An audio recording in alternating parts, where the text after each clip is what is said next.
Pray Your Weight Away by Reverend Charles W. Shedd, 1957. Chapter 8. Ask God to help you like exercise.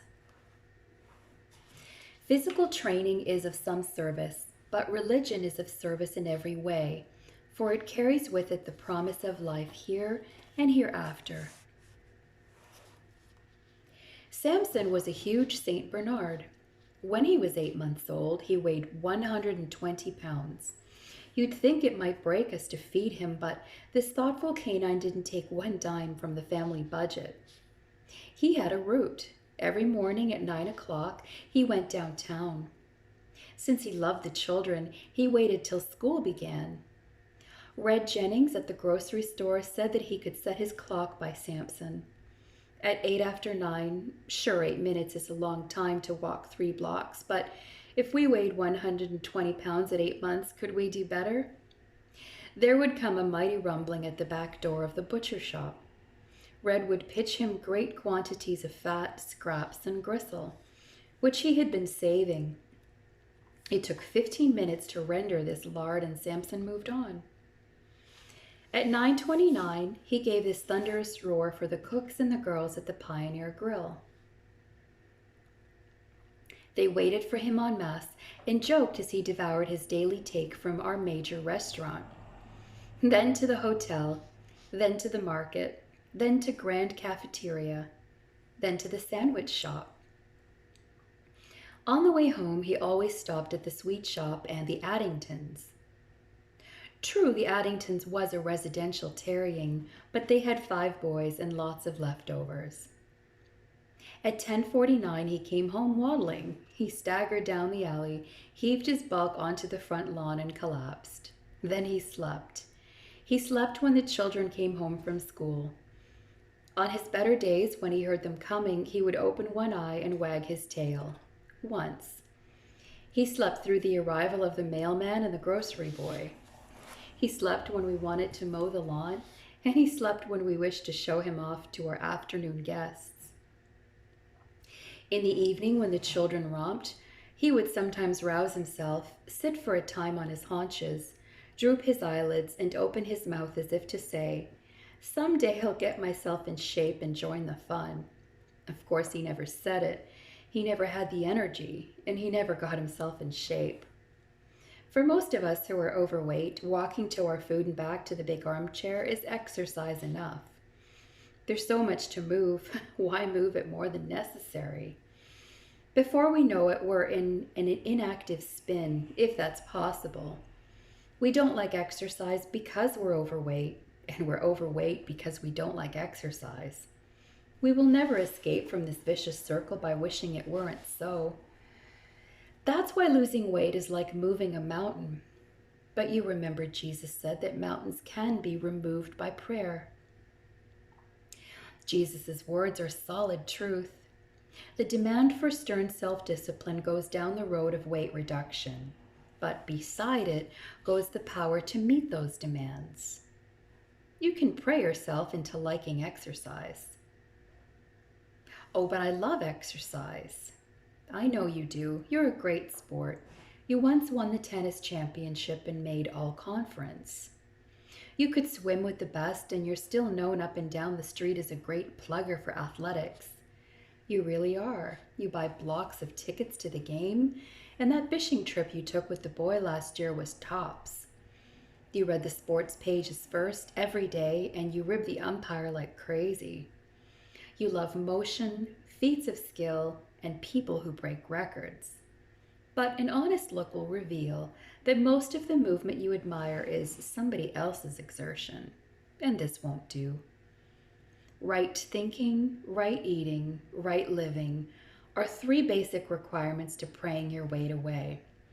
And right living includes exercise. You may shudder, cover your head, and hope the horrible word will go away, but you'd better do some pondering and some serious praying here. Paul the Apostle gives us the Bible's only reference to exercise of a physical nature. I have heard it argued from this verse that physical training is unimportant. I once listened to a preacher expound 1 Timothy chapter 4, verse 8 as proof that the Christian should abstain from physical exertion. Coincidentally, he stood 5 feet 8 and tipped the scales at 235 pounds. The King James Version has it, "For bodily exercise profiteth little." But Goodspeed translate in such a manner as to give it a bit of a nod with, "Physical training is of some service." My experience hold that it certainly is of some service to the overweight man. In the following set of movements, the physical and the spiritual are combined to exercise both body and soul. I can promise you that if you will place yourself on this program, you will not only remove excess weight, you will agree with the Goodspeed version that physical training is of some service, but religion is of service in every way, for it carries with it the promise of life here and hereafter. As you remove the heavy layers of insulation which today are keeping you from thrilling to all of living, you will begin to enjoy life here. In addition, you'll be in much better shape to manipulate those golden stairs to the great white throne. 3 chins and 2 waistline rolls must look right odd to the angels, and to the God of things as they ought to be. That leads to a look at the reason for proper exercise. Why must it go hand in hand with praying your weight away? You just look awful. It is possible to pull weight off the body so fast that your skin can't keep up. You might eventually look like an empty sack unless you know what you're about. That's why exercise is a must. If you will follow the mild gymnastics described here and like it, you'll never need to fear those flapping folds of unfilled fat. In Think Yourself Thin, Mrs. Winslow has a ritual called the Big Dozen for your face. They are excellent. They'll draw up your double chin with your reduction and even smooth out lines that have long been with you. If you adopt some such program, you'll have a younger looking face and your friends will ask the source of your secret cream or muse, whatever can it be. There's a cute little twist, however, which you'll do well to guard against. No matter how smooth and firm you appear, someone will be sure to say, "You look just awful. Have you been sick?" When this happens, alert yourself and pray. Ask God to let you look inside the mind which says it. It may be only a mild way of expressing surprise. Someone hasn't seen you for a long time and you startled him. People emit queer sounds when they are startled. They usually say the first thing which pops into the mind. There isn't as much of you as there used to be. They knew someone once who shriveled up and died. When they say, "You look awful," they may be thinking of that other person. But God will reveal something else about people when you pray your weight away. He'll show you that some folks don't like folks who outdo them. I'm sorry it's so, but there are plenty of rotund rascals who ask, "Have you been ill?" They're trying to talk you out of your progress. You're doing something they ought to do, and they know it. They're going to begin dieting tomorrow, and you already have 2 months head start. That's too much of a lead, and their exclamations of horror are but side roads away from their own commitment. Check it and see. I'd be broke if I bought you a steak dinner. For every overweight person who lumbers up and says, "Have you been to your doctor lately? You certainly aren't going to lose more weight, are you?" What's the answer? Ask someone you can trust, or look in the mirror, or pray that God will keep you firm in your resolve and in your figure. But I don't have time for exercise. There are 24 hours in the day, and a good God has been very fair about it. He didn't give the executive 2 extra and you 2 less. It may seem that you just don't have a minute, but you actually have 1,440 of the precious things every day you live. In a great free land like ours, most of us can decide for ourselves where some of our time can go. True, certain days may be allocated by necessity, and certain hours are prisoners of circumstance. but all of us have some time to distribute as we like. There's the rub. We need to like, and we're going to ask God to help us like exercise. We're going to ask Him to make us like 15 minutes of bending and stretching every 24 hours of our living. When? If He knows we mean it, He'll show us one little quarter of an hour where we can slip up on the blind side. He'll give us a head start on those inner voices of resistance. At first, it may be the longest 15 minutes of the day. Gradually, as we become spiritually aligned, those little voices will beckon us, and we will look forward to those minutes with anticipation. When is a debatable question, and you can suit yourself. Personally, I like mine in the morning. My argumentative side seems to sleep a bit longer than the rest of me, so I can have it over before the shouts of no, no, no have talked me out of it. When I get ready for bed, I'm really ready, and the best side of me is much too lazy to insist. On many mornings I've said, I'll do it tonight. I've said it 100 times, but I could count on the fingers of one hand the nights it really did get done. Also, I like to eat when I'm through exercising, and that's another reason for doing it before breakfast. 1 egg, 1 piece of whole wheat toast, and orange juice doesn't sound like much compared with short stack sausage, 2 eggs, and buttered toast. But on this program, I have found it extra satisfying to have the lighter breakfast after a vigorous round of stretches and bends. Isn't there some other way? There are numerous mechanical gadgets for weight reduction. Some of them are silly, some fair, some good enough to sell by the thousands. Because we're lazy when we're fat, the ads are set up to convince us that we can reduce without effort. I've bought some of them. I still have them around the place somewhere if you're interested in a bargain. But I don't use any of them. They remind me of the wise old woman who said, "You don't get nothing for nothing but nothing." It's a pretty sure rule that you can't have much from exercise without some effort on your part. Okay, I'll take a walk. Walking is good, but personally I don't like it. It may be the only vestige of all those years when a walk was like taking a 10-ton truck for a trial run. But whatever the reason, it makes me downright delirious to hear the experts say, you have to walk 25 miles to lose 1 pound.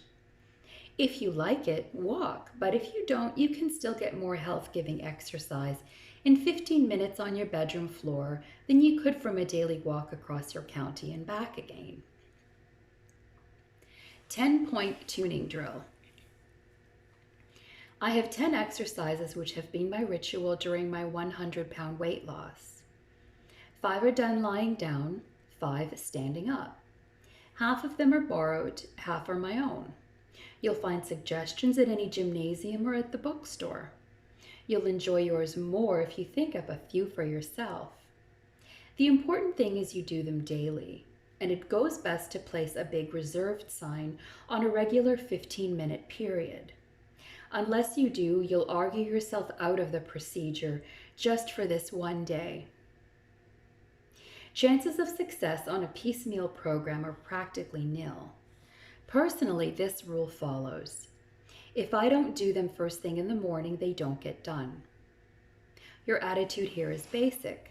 That's why I've included a set of affirmations which you can say with each exercise. You can assume a frame of mind that has you whipped before you begin. I caught myself one day repeating the movements with such thoughts as these. Position 1, I hate this.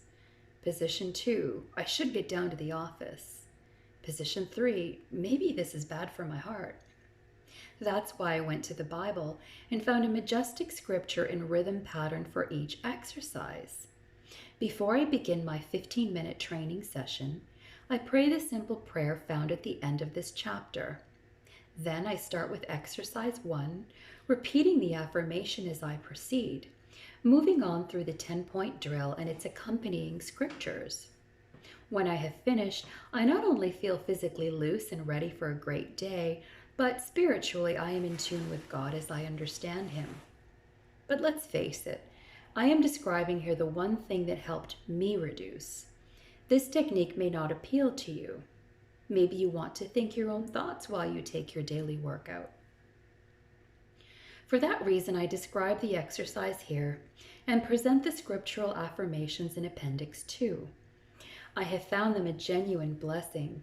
I hope they may be the same for you, but regardless, these 10 done daily with or without the scriptures can be a big assist for you.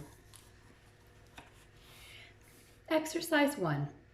Position. Stand with feet together, hands lowered at the side. Movements. Swing hands upward in a wide arc and touch the top. At the same time, spread the legs in a wide jump. Return hands and legs to standing position. Repeat 10 times rapidly. These are otherwise known as jumping jacks. Good for the lungs as well as the shoulders. Makes an excellent beginner to loosen up the entire body. Exercise 2. Position. Stand with feet together, hands on hips, shoulders back. Bend knees and go down slowly to full squat. Return to standing position. Repeat 12 times. Don't go any further than you are comfortably able to do. Benefits. Doctors tell me that this one is especially beneficial to the lower legs and joints. Notes. You can alternate between doing this exercise on your toes or flat-footed. You'll be surprised how many more muscles a flat-footed squat will reach. If your knees crack and give off weird sounds, don't worry. One day the little voices quit complaining and go away. Exercise 3. Position. Stand with feet together, shoulders back, and arms straight out to the side and parallel to the floor. Movements. Bend over and touch the left foot with the right hand. Return to the original position. Bend over and touch the right foot with the left hand. Return to the original position. Repeat 10 times each way. Benefits. Especially good for the back and side muscles. Notes. Each time you return to the original position, come up all the way, throw your shoulders back with force, and keep knees stiff throughout. Exercise 4. Position. Stand with feet together and hands at the side. Movements. Kick left leg high and return to normal position. As you kick, reach out and stretch toward toes with left hand. Repeat the same process with the right leg and right hand reaching. Do this exercise 10 times each way. Notes. Stretch hard both legs and arms. Imagine that you're kicking for the ceiling. You might even hold some object at kickable height. Keep moving it higher until you reach your maximum. Exercise 5. Position. Stand erect. Movements. Place hand under lowered chin and push up hard. At the same time, resist with neck muscles to give the effect of lifting a heavy object. Push until chin is in an upright position. Release hand and lower chin again. Repeat 10 times. Benefits. This is the key to a trim neckline and to tucking up your chin with your reduction. No flabby dewlap for you if you do this one faithfully. This exercise also brings the blood to your head, which is mentally stimulating. Notes. Use alternate hands to perform this properly. Left hand half the time, right hand the other half. You'll find this exercise when done strenuously will strengthen your arms. Alternating will balance their development. Use your imagination as you do this one.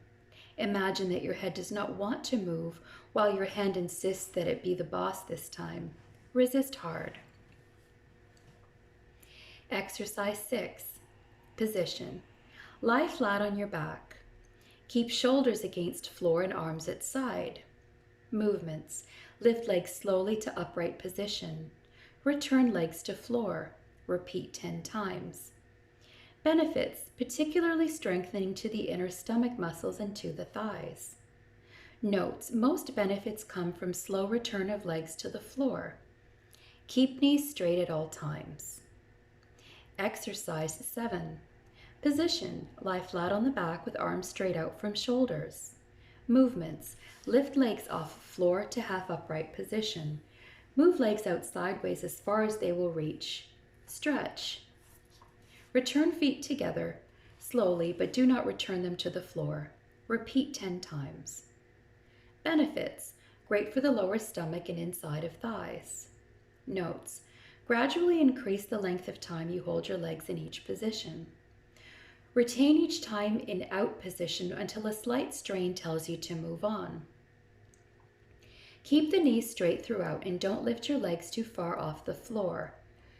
At first you may find the strain so telling that it is best to perform this exercise 5 times and increase to 10 as your muscles strengthen. Exercise 8. Position. Lie flat on the back with arms on the floor above your head. Movements. Raise the body off the floor to a sitting position. Return the body to the original position. Repeat 10 times. Benefits. Good for the calves and particularly for the back and upper stomach. Keep knees straight and hold heels against the floor, as if they were glued. As you lower your body to a lying position, do so slowly. Touch the toes with hands on each turn. Exercise 9. Position. Lie flat on your back, arms on the floor above your head. Movements. A. With feet together, raise legs to a half upright position. B. Keeping feet together and knees straight, move the legs in an arc to touch the floor on your left. C. Return feet to position A, and without returning them to the floor, move legs in an arc to touch the floor on your right. Repeat until muscles begin to feel excessive strain. Benefits. Great for all the stomach muscles and also for those rolls of fat on your sides. Note. Move slowly through this exercise. Do not drop your legs to the floor at your side. Lower them. Exercise 10. Position. Lie flat on back, arms on floor at the side. Movements. Raise legs, bend knees, and pull up close to chest. At the same time, raise the head off the floor and bring up the knees as near you can. Lower both knees and head to floor at the same time, but do not touch the floor with either legs or head. Repeat until stomach muscles begin to knot and you feel a pull. Benefits. This is deep physical therapy. There is fat inside too, of course, and this one will work on that. Note, don't overdo it. This is a real toughie, and you must not strain yourself unduly. More or less. Your reduction, slower loss, or more rapid can be controlled by the number of times you do each exercise. If your doctor advises that you are losing too rapidly, vary your exercise schedule to do the standing set one day and the lying group the next day. Where? Exercises 6 to 10 adapt themselves to a nice soft bed. Better results are attained if you lie on the floor. The give of the mattress reduces stretching benefits of each movement. When you are through, I find it helpful when I have completed the last exercise to lie back on the floor and completely relax for a few moments. Try this. Imagine that you are a quart of milk spilled on the floor. You don't contain yourself in one spot. Pour yourself over the floor. Or you are floating on a beautiful lake. The water holds you up. All you need to do is to breathe free air. Quiet yourself by such thought process until you are sure that you have yielded your body completely to God. Stand up. There is a time to stand back, a time to stand by, a time to stand forth, and a time to stand still. But you've been standing out so long, you're probably standing over. Most overweight people slouch. Why shouldn't they? That heavy tie around the middle just naturally pulls a person forward. Perhaps you need to learn all over again how to stand up. You might get this done by constantly reminding yourself to pull in your stomach and throw your shoulders back. If there's an army sergeant type in your house, you could get him or her to shout every 15 minutes, "Suck it in." I invented a little exercise for myself to help me stand properly. I pass it on to you in the hope that it may strengthen your spine and your soul. It is done in the following manner. Stand erect, head up, shoulders back, stomach in, arms straight out, and hands opened outward. The key is palms out. When you turn them out, your shoulders naturally go back and your chest goes up. Now take 3 long breaths. Imagine that you are filling a deep well as you draw in. When you exhale, do it with vigor. Blow out all your worries, your fears, and anything which may be bothering you. As you inhale, affirm, I receive God into myself. As you exhale, affirm, I offer myself to God. Do this heartily 3 times, hands open, arms straight. Through your hands, you receive the peace and power of God with each breath. Through them, all your anxieties drop away. I like to do this several times daily. I find it helpful just before a conference or a big job or anything where I need a quick pickup. Try it. You will find it a real boon to good posture inside and out. Alpha and Omega. There is one more exercise. This is an absolute essential to successful completion of the program. It is done in a kneeling position, head bent forward, hands clasped, eyes closed. You remain in this position for as long as you deem necessary. While here, you talk to God in your own way and listen while God talks to you. Most effective results are obtained when the exercise is done first thing in the morning and last thing at night. This is the basic position from which all other exercises derive as you reshape your life and your body with God's help. Prayer before exercise. Lord, I am deeply grateful for my body. I humbly apologize for the shape I am in. You gave me a strong frame and a healthy system. I haven't treated these things in keeping with your laws. Now I want to do better. I long for physical strength and spiritual dynamic. I want a spring in my step and a light in my eye. I want to glorify you in my body and enjoy you in my soul. As I begin my exercises today, I thank you for a second chance and ask your blessing inside and out. Help me that I may live to the fullest, both here and hereafter. Amen.